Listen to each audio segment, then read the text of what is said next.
So this is the Nothing Phone 2. I've actually been wanting the Nothing Phone for a long time now, but between sketchy sellers and people kind of price gouging and not really knowing where to buy it, I never actually got one until the Nothing Phone 2 came out. So I've been using this phone now for about a week, and I don't have much bad to say about it. I really like this phone. I love the build quality, the feel of the phone, the size of the phone, the software is great. Um, this phone is really, really nice. So let's start with the build quality. The build quality is very nice. This is aluminum, so it's an aluminum frame. It has a glass back. Now, this phone comes with the Snapdragon 8 Plus Gen 1, which is a huge upgrade from the Nothing Phone 1 and also a huge upgrade from the 8 Gen 1 chip. As far as I know, the chip is underclocked, so it's not as power hungry as the normal 8 Plus Gen 1. Um, I'll talk about the pros and cons of that in a minute. But one thing it does is it gives this phone absolutely fantastic battery life. So this phone has 12 gigabytes of RAM, 256 gigabytes of storage, has a 6.7-inch OLED LTPO 1080p display. The build quality is really nice. You know, it does not scratch easily. Um, it probably has the best battery life that I've ever used on a smartphone. Like the best that I've ever had. Like it's crazy. And one thing that I haven't seen a lot of people talk about is the face unlock. The face unlock for me is my favorite face unlock I've ever used on any phone. With the exception of maybe the iPhone, Face ID is really good, but this is right there. Like it's that good. Where like, you know, my S23's face unlock sucks. I do not like the face unlock on the Galaxy. So let's talk about the pros and the cons of this device. Now, I don't have much cons for this device, but I do have two.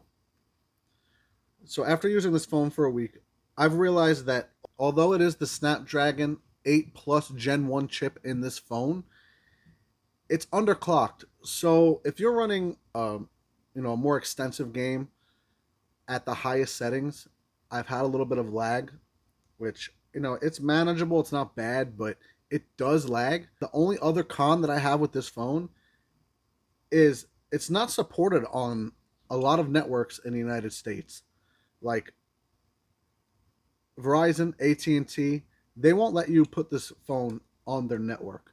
Now, I have not tried to just put a SIM card, an active SIM card in the phone, so maybe it'll work that way. Now let's talk the pros. The biggest pro of this phone is the battery life. Hands down, the battery life will last you all day. It's I've had it for a week and I've charged it 2 times. Now, I haven't used it really extensively. Like I said, I've been using this as my second phone.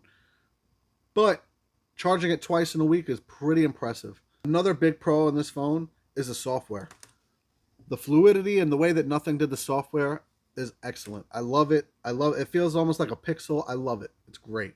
I've seen a lot of people say that the glyph interface is a gimmick.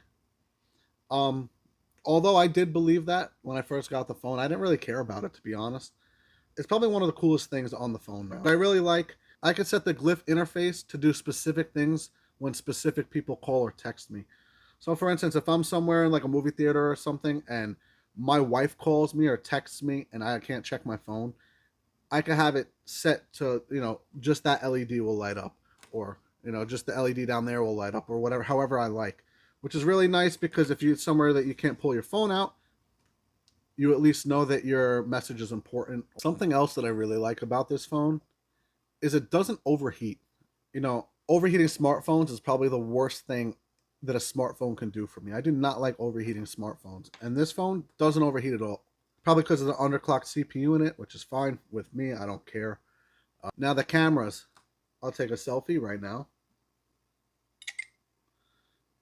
The camera on this phone is actually pretty decent. Thought it would be. It's very it's very vibrant. It's very nice. I actually really like it a lot. The camera's not as good as the S23 or the iPhone, but I do have to say I do like it. It's nice. I don't think it's its strongest suit, but I mean it works. It's nice.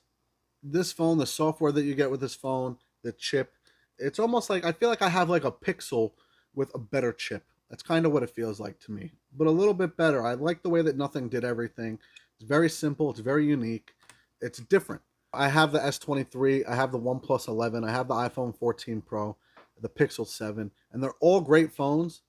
Um, one thing I will say I like about the Nothing phone is it's different. It's not the same thing as all these other phones. It's just a different experience, which I really like. And for the price, I mean, I don't think you could go wrong. This phone starts at $599 for the 8 GB. I think it's 128 gigs of storage. Mine was $649 as a pre-order. 12 GB, 256 gigs of storage. If you're seeing this review, I have some more camera tests. I have some video tests on my page of the Nothing Phone 2. Um, Other than that, for the everyday person, as long as you're not on Verizon or AT&T, this phone is really nice. For the price point, I don't think you can really beat it, to be honest. With that being said, please make sure you guys subscribe, like, leave a comment. Let me know which phone you guys have, or if you're interested in a Nothing phone or any of the phones that I have, or interested in any type of videos for me to do with the phones. Just let me know in the comments. Please subscribe, like. Thank you guys.